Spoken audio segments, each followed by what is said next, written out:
212 इथपासूनचा काल आपण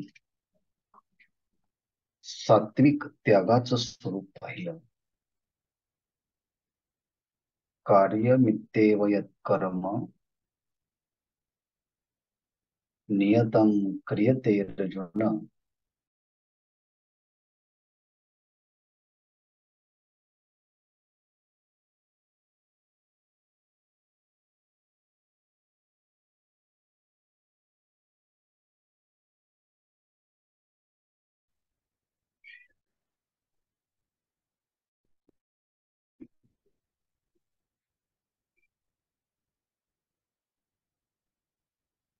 सत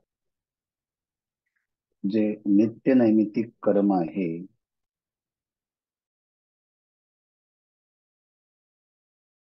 ते केले पाहिजे. यत् नियतं कर्म कार्यम इति एव, जे नियत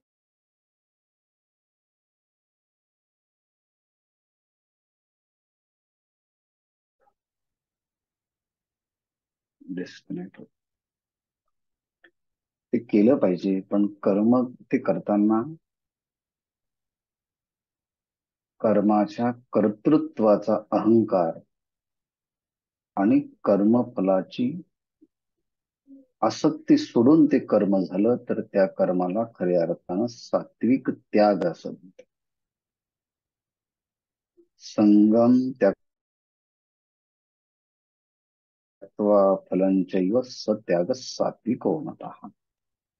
आणि त्याचा मग काल आपण माऊलींच्या ओव्याच्या आधाराने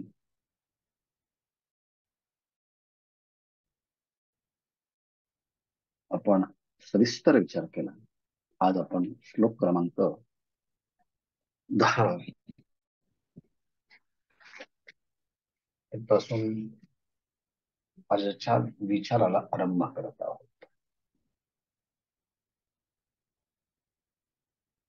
न द्वेष्टे अकुशलम कर्म कुशलेनानुसज्जते त्यागी सत्व समाविष्टो मेधावी छिन्न संशय.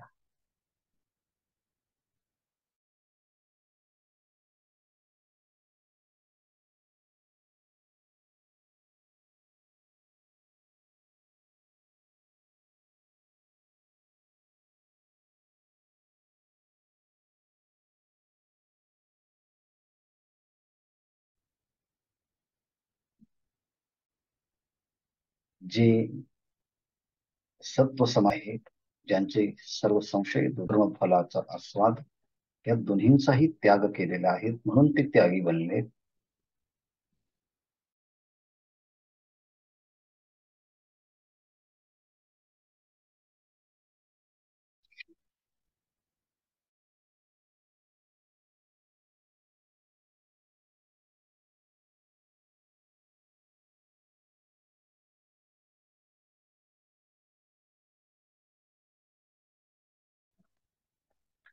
न द्वेष्टी अकुशलम कर्म.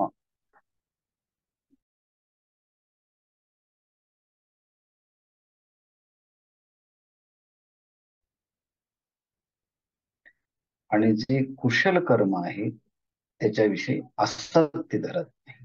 कुशले न अनुसज्जते त्यागी अकुशलम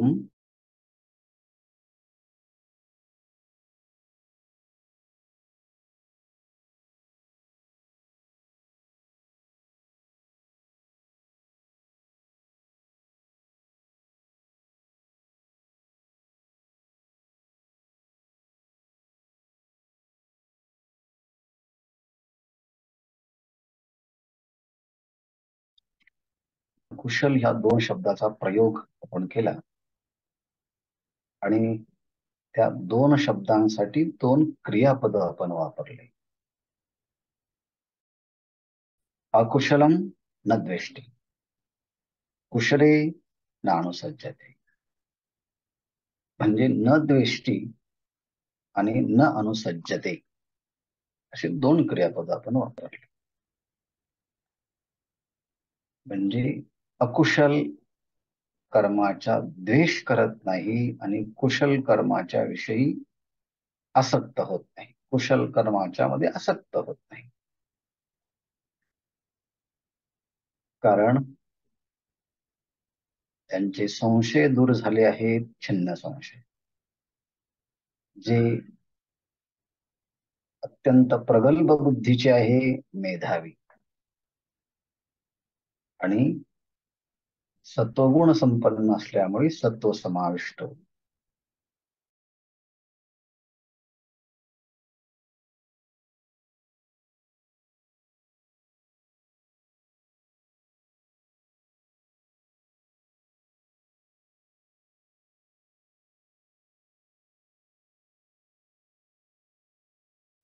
आणि त्याचबरोबर कर्तृत्व आणि कर्मफलाचा त्याग केला. त्यांनी जगाकडे ह्या कर्माचं स्वरूपाकडे सरळ सरळ. पण पहिल्यांदा कुशल आणि अकुशल ह्या दोन शब्दांची व्याख्या होणं गरजेचं आहे.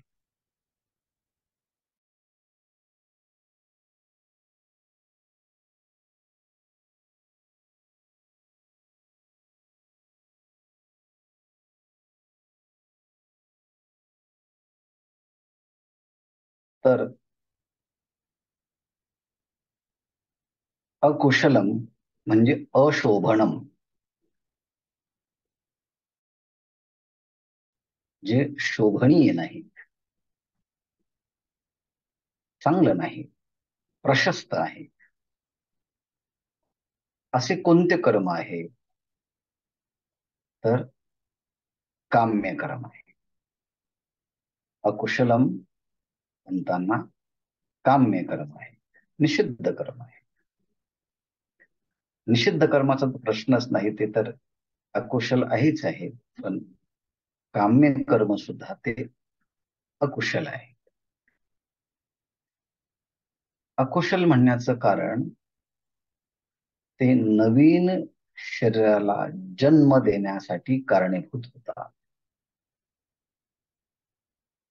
आणि नवीन शरीर निर्माण झालं की पुन्हा संसार कारणाला आपण त्यामध्ये सहभागी होतो. म्हणून अशोभनम, मानवी देह जन्म मृत्यूचं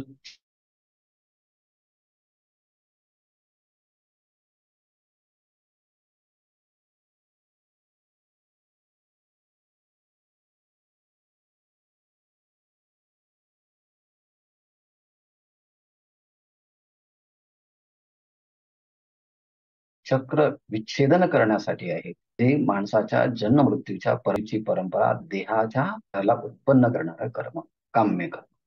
म्हणून आचार्य अशोभनीय काम्य कर्माच्या बद्दल म्हणतात, शरीरारंभद्वारेण संसार कारणम. असं कर्म की जे शरीराला आरंभ करणार आहे. शरीरा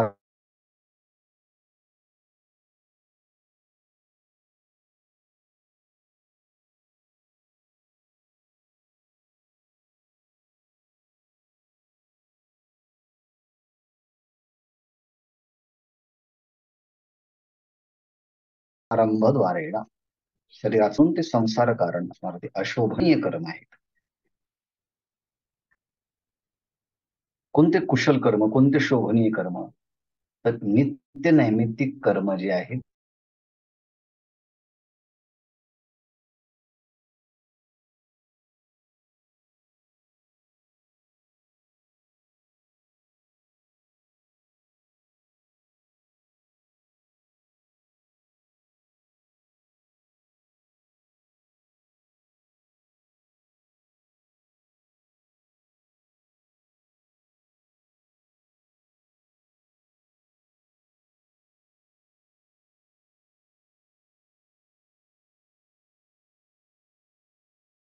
आणि एकदा की सत्वशुद्धी हे ज्ञानोत्पत्तीला कारण आहे.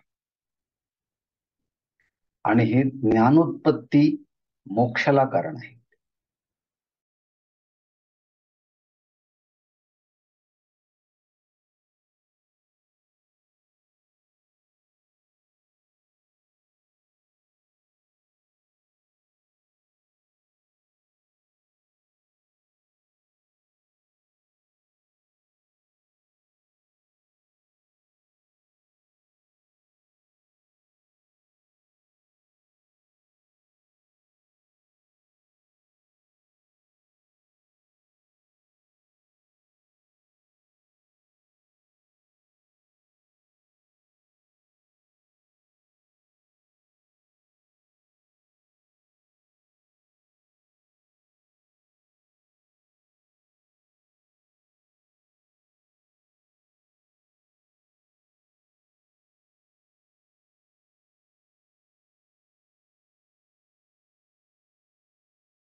काही टेक्निकल कारणामुळे ते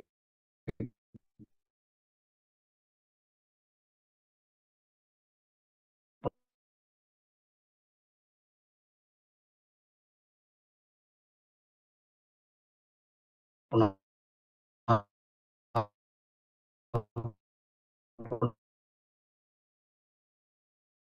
डिस्कनेक्ट होत आहे. ठीक आहे, काही हरकत नाही, पुन्हा आपण सुरू करूया. तर आपलं कुशल आणि अकुशल कर्माचा संबंधाने आपण विचार करत होतो.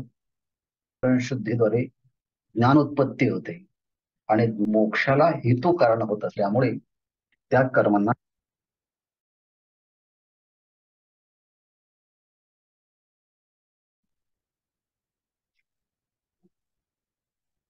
त्यांना कुशल कर्म आहे म्हणतात. परंतु हा त्यागी, मेधावी, छिन्न संशयी, सत्व समाविष्ट असणारा या कुशल कर्माचा द्वेष आणि अकुशल कर्माच्या विषयी तो आसक्ती धरत नाही. आणि त्याचप्रमाणे कर्म करताना प्रोक्तेन संगफल त्यागेन तद्वान त्यागी या कर्मणि संगम त्यक्त्वा तत्फलम नित्य कर्मानुष्ठाने स्थायी स त्यागी.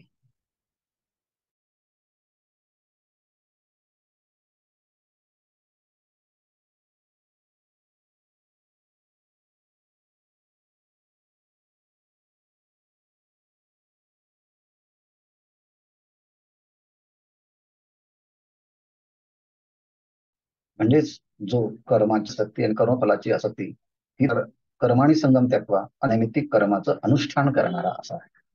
म्हणून यांना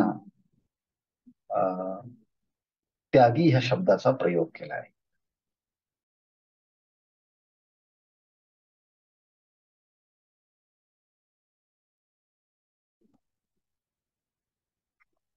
आता सत्व समाविष्ट, मेधावी आणि छिन्न संशय. सत्व समाविष्ट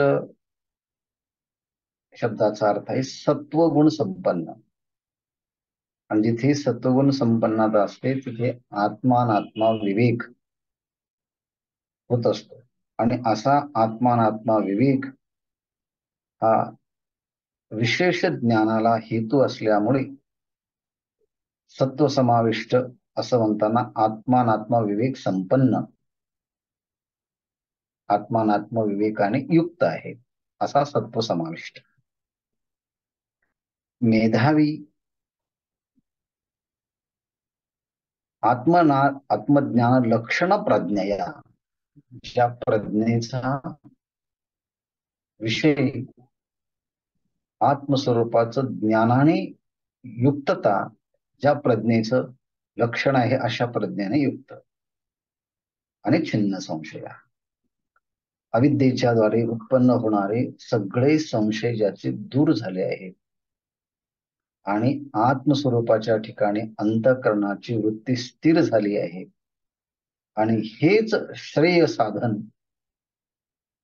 असून याच्या अन्य व्यतिरिक्त दुसरं कोणतंही नाही असा ज्याचा निश्चय झाला आहे त्याला छिन्न संशयम, छिन्न संशय. याप्रमाणे सत्व समाविष्ट, मेधावी, छिन्न संशय त्यागी अशी 4 विशेषणं दिली. आणि या 4 विशेषणांच्या द्वारे त्या महापुरुषाच्या कर्माच्या बद्दलच एक प्रतिक्रिया आहे व्यक्त केली आहे. आणि ती प्रतिक्रिया म्हणजे अकुशल कर्माचा द्वेष नाही आणि कुशल कर्माचा विषयी त्या आसक्ती नाही, असा हा या संबंधाचा विचार पूज्यपाद आचार्य यांनी प्रतिपादन केला आहे. आता यावरती ज्ञानेश्वर महाराजांनी जो विचार मांडला आहे तो अत्यंत विलक्षण स्वरूपाचा आहे.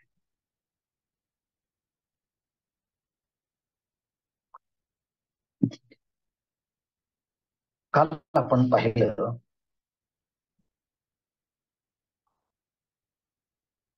की कर्म हे बंधनालाही कारणीभूत आहे आणि कर्म हे बंधनापासून मुक्ततेलाही कारणीभूत आहे. कोणतं कर्म बंधनाला कारणीभूत आहे? जे कर्म करत असताना कर्म करणारा कर्ता त्या कर्माचा अहंकार धारण करत असेल, मी हे कर्म केलं, मी ह्या कर्माचा कर्ता आहे, म्हणजे कर्तृत्व अभिमान आहे. आणि हे कर्म मी केलं म्हणून मला ह्या कर्माचं असं असं फल मला पाहिजे, त्याला फलाभिमान असं म्हणतात.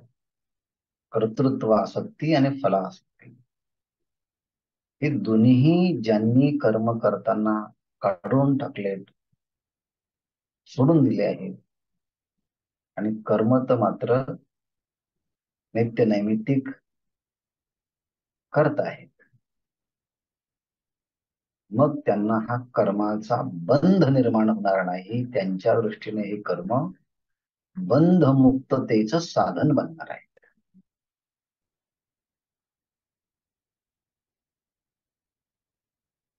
आणि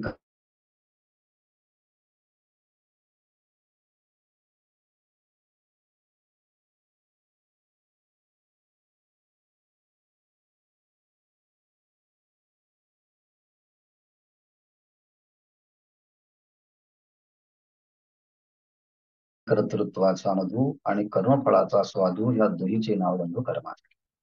पण कर्तव्य कर्मामध्ये तो चुकत निरपेक्ष पद्धतीने तिचं संगोपन आणि तिला आवश्यक असणाऱ्या शिक्षणाच्या संबंधाच्या सगळ्या सुविधा, लाड, प्रेम आणि शिक्षण संस्कार ह्या सगळ्या गोष्टी करत असतो, पण अपेक्षा काही करत नाही. तसं हा नित्य नाही.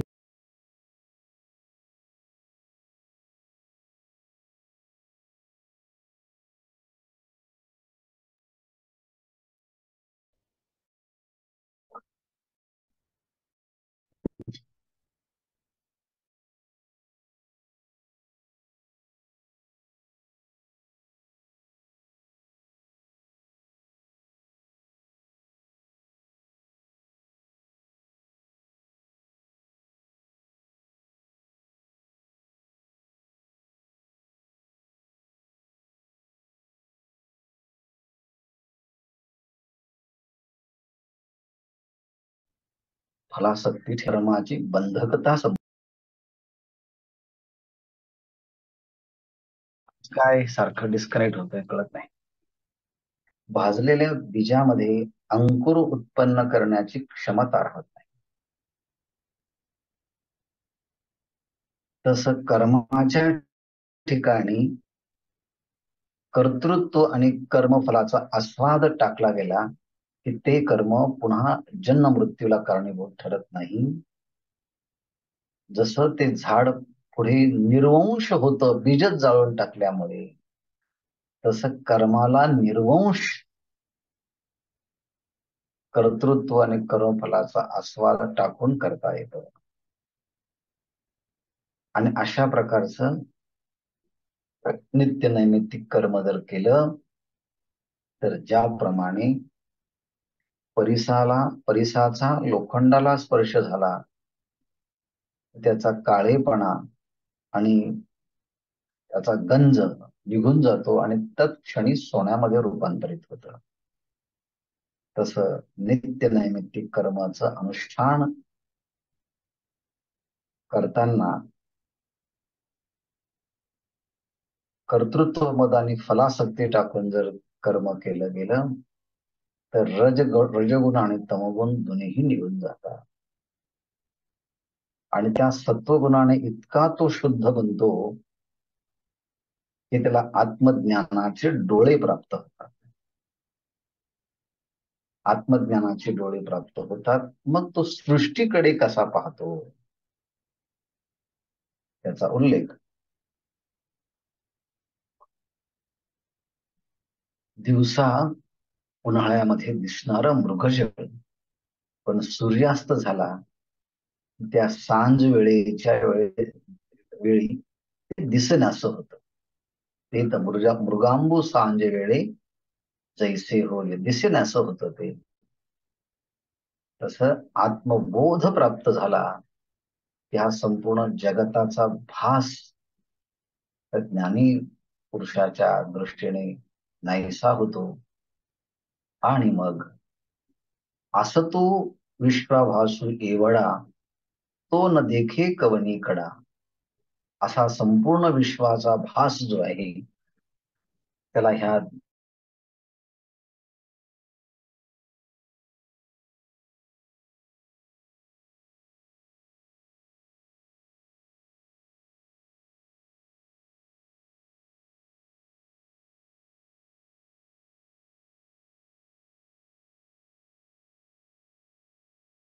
ज्ञान दृष्टीचा बोध प्राप्त झाल्या दृष्टीने पाहिलं तर जसं आकाश मग काय दिसत आहे, केवळ अधिष्ठान दिसत आहे.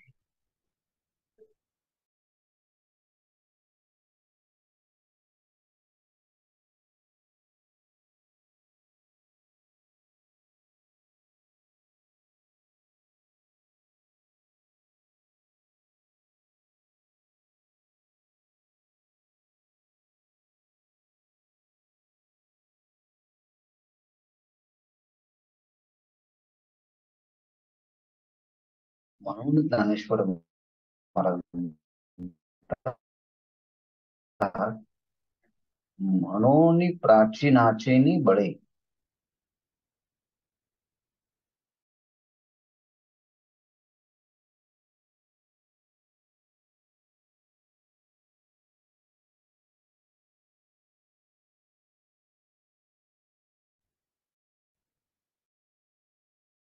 अलं अलंकृते कुशले कुशला कुशले ती योगे जैसी.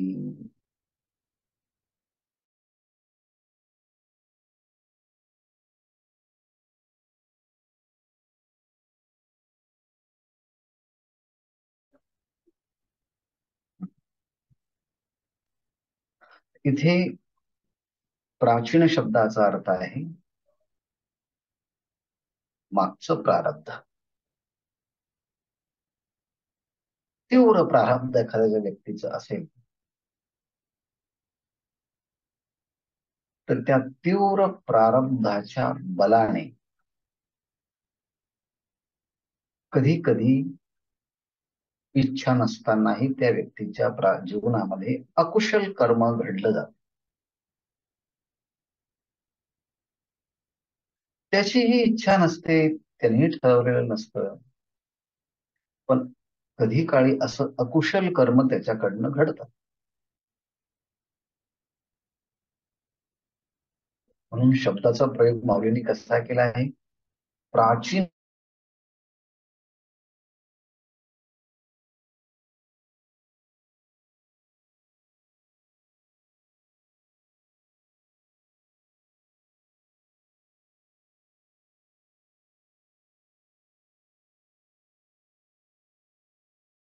नाचिनी बळे.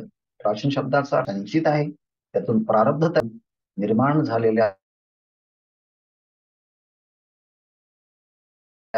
प्राचीनाच्या त्या बळाने अलंकृत झाल्यामुळे काय आहे,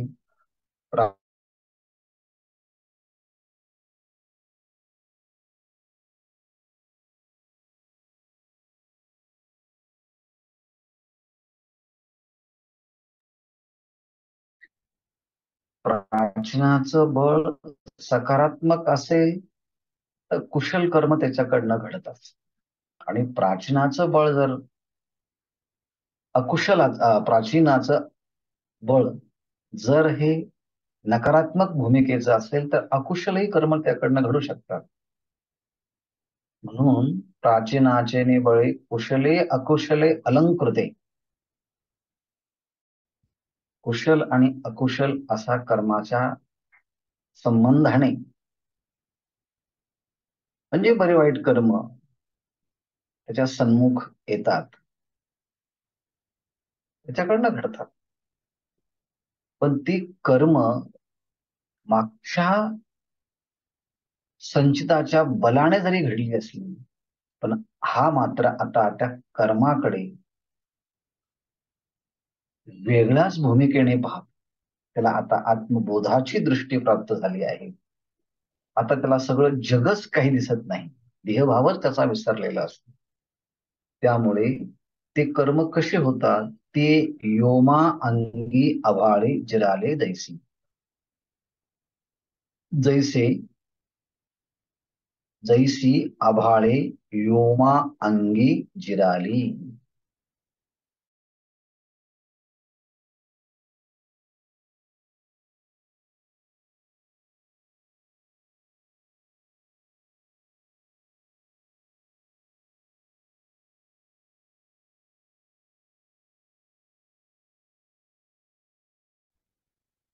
योगामध्ये जे आकाश आले, परंतु ढग आकाशाच्या स्वरूपामध्ये ते विलीन होऊन जातात. उत्पन्न झाले ढग हे मावळून जातात. किती ढग आले तर ते मावळून.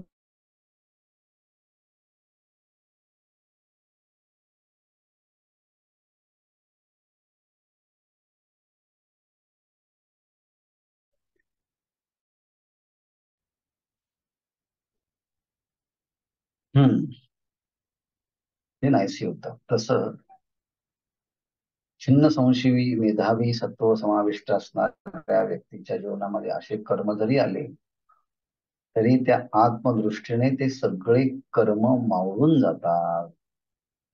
त्याच विशेष प्रकार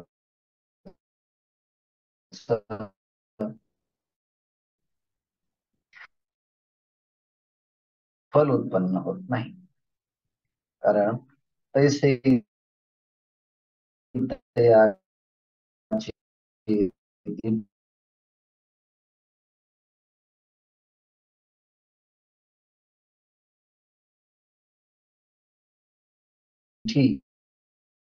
कर्मे चोखाळली किरटी.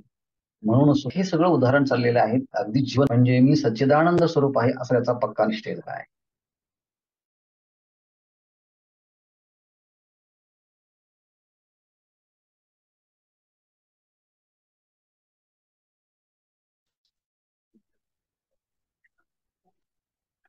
हे चिन्ह संशय आहे. मेधा म्हणजे प्रज्ञा. त्याच्या प्रज्ञेचा केवळ आणि केवळ एवढा झाला आहे. आणि मेधावी असं म्हणत असताना ज्याला चांगल्या प्रकारचा विवेक उत्पन्न झाला आहे,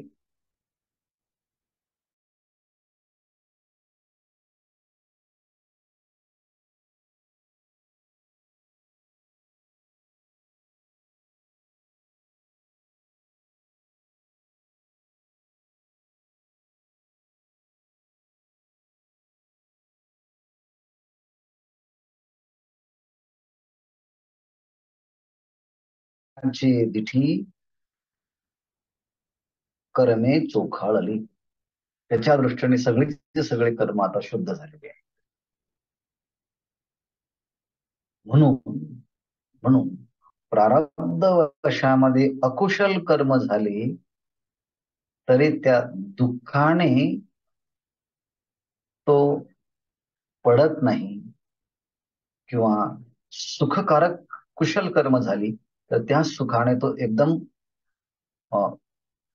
उत्साहाने एकदम उठत नाही. उठत नाही, पडत नाही म्हणण्याचा अर्थ आहे की किती माझ्याकडनं चांगले कर्म झाले असा म्हणूनही त्याचा उत्साह वाढत नाही किंवा त्याचा तो कुशल कर्माचा तो आसक्त होत नाही. आणि अकुशल कर्म झाले तर त्यामुळे तो दुःखी होऊन खिन्न होत नाही. म्हणजे तो दुःखी पडेना आणि सुखी उठेना. कुशल कर्माच्या मुळे तो सुखी होऊन अत्यंत हर्षित होत नाही आणि अकुशल कर्म झाल्यामुळे दुःखी होऊन तो एकदम खिन्न होऊनही पडत नाही, कारण त्याच्या दृष्टीने आता सगळे कर्म हे ब्रह्मरूप झालेले आहे. तयाचे दिठी करणे चोखाळली किरटी, म्हणून सुख दुःख उठी पडे ना तो. तेने शुभ कर्म जाणावे, मग ते हर्ष करावे. का अश्वा लागी व्हावे द्वेषियाना, परंतु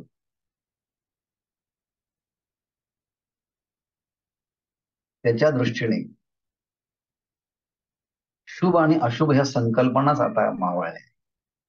कारण अशुभ कर्मे जाणावी, ह्या कर्माला शुभ कर्म हे शुभ कर्म आहेत असं जाणल्यानंतर मग त्या शुभ कर्माच्या द्वारे मग हर्ष उत्पन्न होऊन तो अति हर्षित होतो.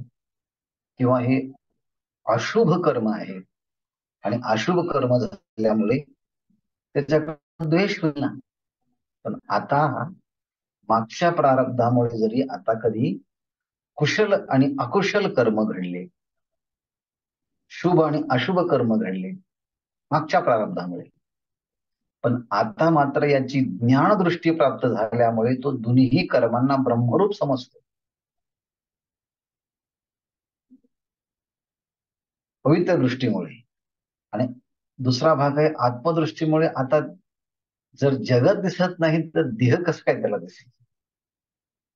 देहाची आसक्ती नाही, मग त्याच्याबद्दल आपण बोलतोय, तो बोलत नाही.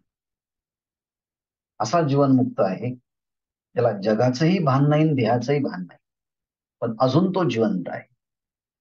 पण अशा लोकविलक्षण अलौकिक महापुरुषांच्याकडनं जर असं त्यांचं भोगाचं दृढ बलवत्त असेल तर कुशल कर्म घडू शकतात, अकुशल कर्म घडू शकतात. पण या दोघांच्या विषयी ते हर्ष शोक करत नसावे. तरी ये विषयीचा काही तया एकही संदेह नाही, जैसा स्वप्नाच्या ठाई जागी नलिया. याकरता ज्ञानेश्वर मार्गाने दिलेला दृष्टांत इतका बिनचूक चपखल आणि सिद्धांताला उपोद्बलक आहे. ते म्हणतात, एखादा मनुष्य आहे,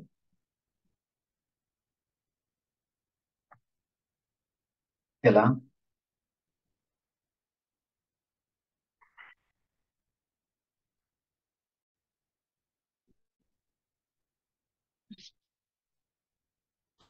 स्वप्न पडलं आणि स्वप्नामध्ये प्राप्त झाले. पुन्हा दुसरं स्वप्न पडलं,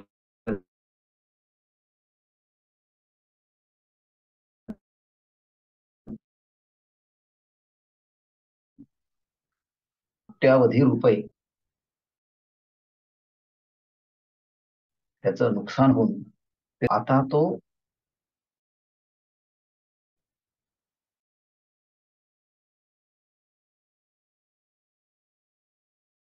एका स्वप्नामुळे हर्षित होता, तो जाग आली. मग जागीन नलिया, जाग झाल्याबरोबर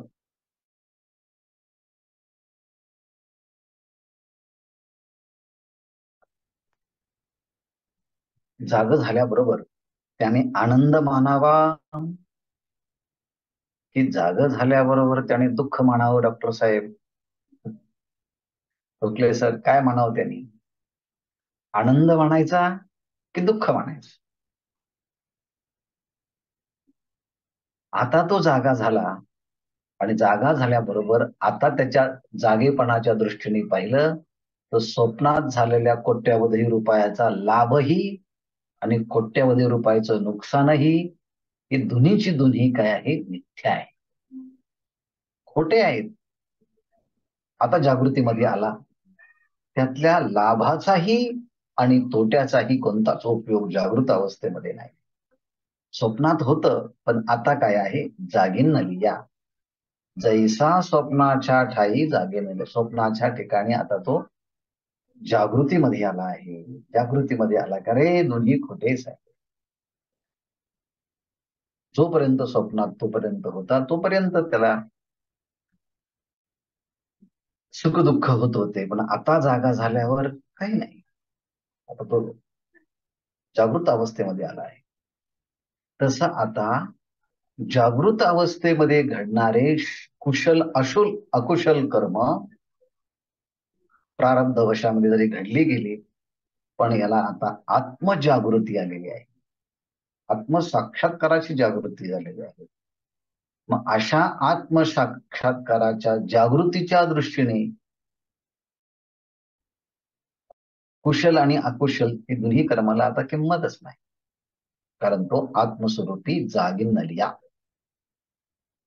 जसा स्वप्नाच्या ठाई जागी नलिया तसा हा आत्मस्वरूपाच्या ठिकाणी जागा. हा स्वप्नातून जागृती अवस्थेमध्ये आला, आता हा जागृती अवस्थेतून तुरीय अवस्थेमध्ये आलेला आहे. मग त्याच्या दृष्टीने कुशल अकुशल कर्म काहीही नाही. म्हणून कर्म आणि कर्ता या द्वैत भावाची वार्ता नेणे तो पंडसुता सात्विक त्याग. म्हणून कर्म करताना हे कर्म आहे, त्या कर्माचा मी कर्ता आहे आणि त्या कर्माचं फल मला भेटलं पाहिजे, अशी ही त्रिपुटी युक्त असणारी द्वैत भावना, या द्वैत भावाची वार्ता नेणे, तो आता ही द्वैत वार्ताच राहत नाही. कारण त्या दृष्टीने आता जर जगच नाही तर मग आता कर्ता आणि कर्म आणि द्वैत हे शब्दही त्याच्या कानावरती आता पोचत नाही. म्हणून कर्म आणि कर्ता ह्या द्वैत भावाची वार्ता हे पंडुसुता तो नेणे. आणि असं जेव्हा होत तेव्हा त्याला सात्विक त्याग असं म्हटलं आहे. ऐशेनी कर्मे पार्था तिजती सर्वथा अधिके बांधती अन्यथा सांडली तरी. मग ह्या श्लोकावर शेवटची ही ओवी आहे. अशा प्रकारे त्याने कर्म करताना कर्तृत्व आणि कर्मफलाचा स्वाद दोन्ही टाकल्यामुळे त्याने आता कर्माचा जणू त्याग केला आहे. ती कर्म आता पूर्ण प्रमाणात त्याने टाकली आहे. मग त्याला करायचा सात्विक त्याग असं म्हणतात. पण याच्या व्यतिरिक्त जर दुसरे कर्म असेल तर ते कर्म राजस किंवा तामस असेल आणि राजस आणि तामस प्रवृत्तीने युक्त होऊन त्या कर्माचा त्याग केला तर त्याला त्याग म्हणत नाही. पण कर्तृत्व आणि कर्म फल आस्वाद जर टाकली तर त्या कर्माला खरा त्याग असं म्हणतात.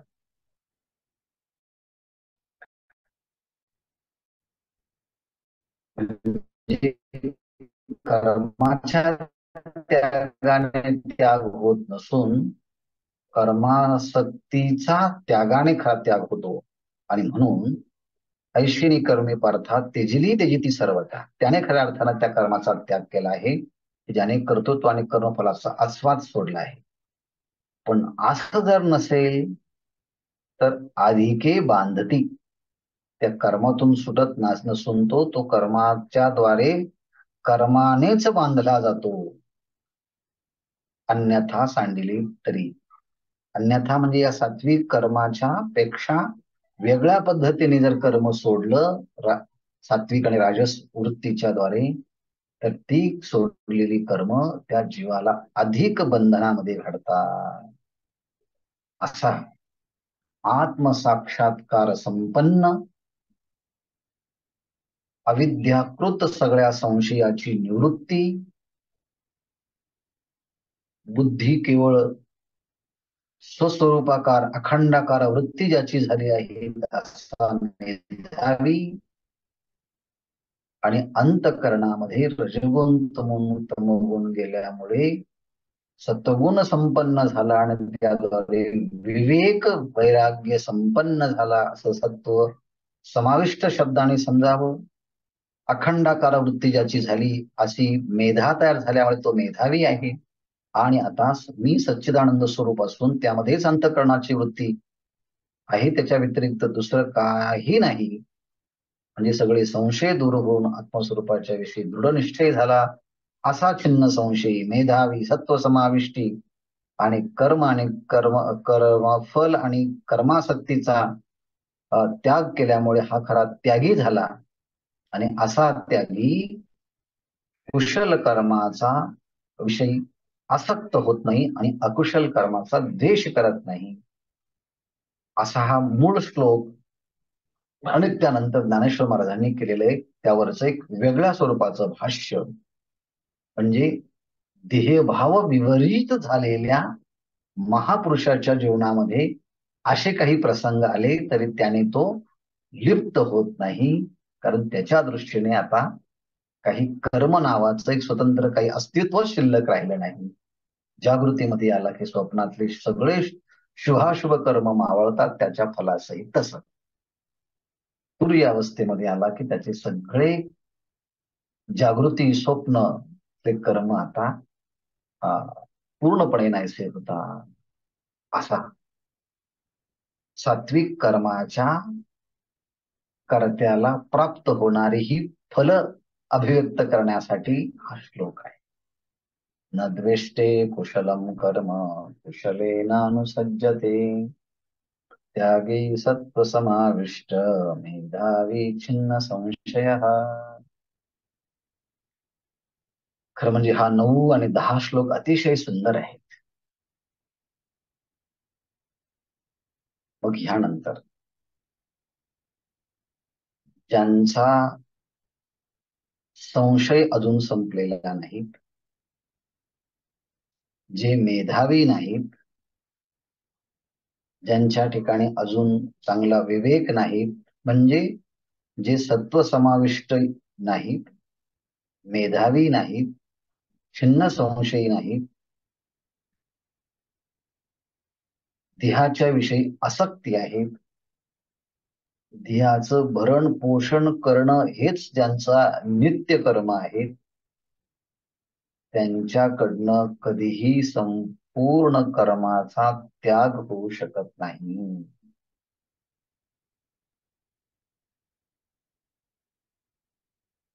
नाही देहभृता शक्यम त्यक्तुम कर्मान्यशेषतः.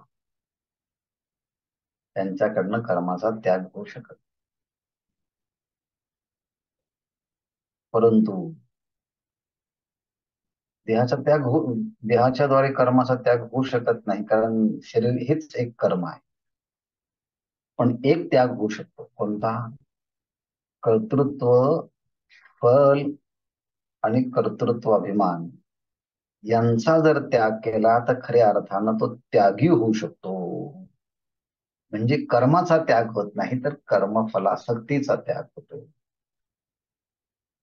म्हणून ज्ञानी महापुरुषाच्या दृष्टीने कर्म जरी घडत असले प्रारब्ध वशामध्ये, तर त्याला ते काही कळत नाही.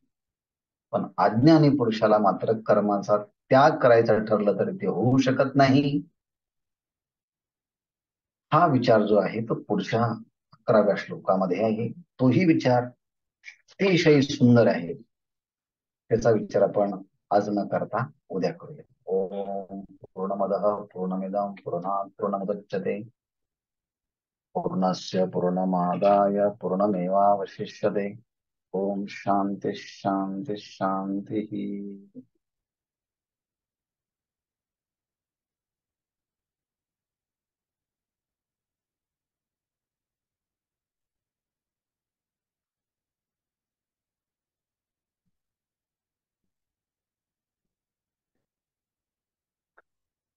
आहे का कोणी? महाराज रामकृष्ण हरी. रामकृष्ण हरी. मला वाटतं ढोकले सरांचा आवाज आला होता सर. नाही आला मला आवाज त्यांचा. नाही, हरकत नाहीये. मी गाडी चालवतोय, मी ऐकलं पण गाडी चालवतोय. सांगा काका तुम्ही. नाही, काही हरकत नाही. महाराज आणि सर्वांच्या वती रामकृष्ण हरी. श्रीमद भगवद्गीता 18वा अध्याय मोक्ष संन्यास योग याच्यातील या 10व्या श्लोकावरचं जे आपण चिंतन पाहिलेलं आहे त्याचं बरचसं बीज आपण 9व्या श्लोकाच्या अखेरीस काल बऱ्यापैकी चिंतन जर केलं आणि त्याचा जर चांगला अन्वयार्थ लावला गेला तर आजचं चिंतनाचा महत्वाचा आणि मतितार्थ एवढाच आहे की पहिली गोष्ट अशी की तो या आजच्या याच्यामध्ये त्याची लक्षणं सांगितली आहेत. कुणाची सत्वगुण संपन्न असतानाही तो कर्म त्याग करतो, म्हणजे सत्वगुणाची म्हणजे जो कर्माचा त्याग करणारा असा जो जीव आहे त्याची इथे लक्षणं आहेत. आणि मग त्या लक्षणामध्ये तो कसा बुद्धिमान आहे, तो सर्व कोणत्याही कर्माची आसक्ती ठेवत नाही, कर्मफलाचा मदही त्याच्या प्रती नसतो, कर्माची आसक्ती नसते. आणि हे सगळं झाल्यानंतर याचे जे परिणाम आहेत की ते परिणाम अशा स्वरूपाचे असतात की तो प्रथमतः विवेकी म्हणतो, बुद्धिवान म्हणतो. मुळात त्याची देहभावनाच निघून जायला सुरुवात होते. देहभावना निघून गेल्यानंतर विश्वव्यापक दृष्टी प्राप्त होत आहे. म्हणजेच काय की तो अहम ब्रह्मास्मी या दृष्टीपर्यंत तो पोचतो. आणि ही वृत्ती, ही चित्तवृत्ती त्याच्या अंतःकरणामध्ये ठसवली, याचाच अर्थ तो काय झालेला असतो की त्याला मी हे विश्वच म्हणजे सर्व समभाव दृष्टीने त्याचं पाहायला सुरुवात करतो. आणि मग त्याच्या दृष्टिकोनातून कोणतंही कर्म हे त्याला बांधू शकत नाही. हे काल आपण बघितलं की कर्मच बांधतं आणि कर्मात तुमची काय करतं, मुक्ती करत असतं. तोच विचार आज थोडासा अनेक वेगवेगळ्या दृष्टांताच्या माध्यमातून आज पुढे गेलेला आहे. आणि ती कर्माची कोणतीही जर आपण बांधिलकीच ठेवली नाही, मी हेच कर्म करू शकतो, मलाच फक्त येतं, मी केल्यानेच कर्म होतं, माझ्याशिवाय कर्म होणारच नाही, म्हणजे हा जो कर्म करण्याचा एक मत आहे त्याच्यापासूनही त्यांनी वृत्ती तो वेगळा झालेला असतो. कारण की याच्या अगोदरची परिमाणं त्याला लागलेली असतात, तो बुद्धिमान झालेला असतो, त्याची आसक्ती संपलेली असते. आणि हे सगळं झाल्यानंतर ती कर्म त्याला बांधू शकत नाहीत. आणि असा जो कोणी हा सत्वगुणी ज्याने असा त्याग केलेला असतो तो काय होतो की स्वप्नामध्ये जसे एखादी कृत्य स्वप्नामध्ये त्याला वाटलं आणि जागृतीमध्ये त्याचा कोणताही परिणाम त्याच्यावर जाणवत नाही. जसं आकाशामध्ये आलेले ढग आले काय आणि गेले काय, त्या आकाशाला काही परिणाम होत नाही, तद्वत त्याप्रमाणे या ठिकाणी अशा सत्वगुणा म्हणजे सर्वाच अर्थाने कर्मांचा आणि कर्मफलाच्या आसक्तीचाही त्याग केलेला जीव कसा मोक्षाप्रत प्रवास करण्यासाठी म्हणजे त्याचा प्रवास चालतो हे थोडक्यात सांगितलेलं आहे महाराजांच्या मुखातून. आपण हे जे श्रवण करत आहोत खरंच ते त्यांनी सांगितल्याप्रमाणे आपापले मेधावृत्ती अधिकाधिक जर शुद्ध आणि समर्पित भावनेनं आपण हे श्रवण करत गेलो तर सगळंच काही समजतं. अशात आणि सर्वांची प्रत्येकाचा वेगवेगळा भाग आहे समजून घेण्याचा, तो भाग वेगळा. तथापि जर इथं केलं तर निश्चितच आपण याच्यामध्ये महाराज सांगतात त्याप्रमाणे प्रत्येकाने होण्याचा प्रयत्न करायला हरकत नाही. आता सगळ्यात शेवटचा मुद्दा फार महत्वाचा आलेला आहे की जे कोणी जीव असे आहेत की कर्म त्यांच्याकडे सुटतच नाहीत आणि ती कर्म न सुटल्यामुळे ते प्रपंचामध्ये कसे गुंतून राहतात आणि त्यांचं पण नित्य नैमित्तिक करणं आणि हे काम करता करतात तो पुन्हा त्या जन्म मृत्यूच्या चक्रामध्ये कसा अडतो आणि याच्यातून मुक्त होण्याची ही जी काही लक्षणं आहेत याचाही अनुषंगाने हळूहळू हळूहळू थोडा थोडा म्हणजे साईड इफेक्ट आपण जसे म्हणतो साईड परिणाम तसे याच्यामध्ये तेही आपल्याला श्रवण करायला मिळतात, त्याचा विचार करायला मिळतो. असो, महाराजांच्या प्रती पुन्हा एकदा नतमस्तक होतो आणि जे काही श्रवण करून थोडंसं बोलता आलं ते आपल्याबरोबर सांगितलं. रामकृष्ण हरी महाराज.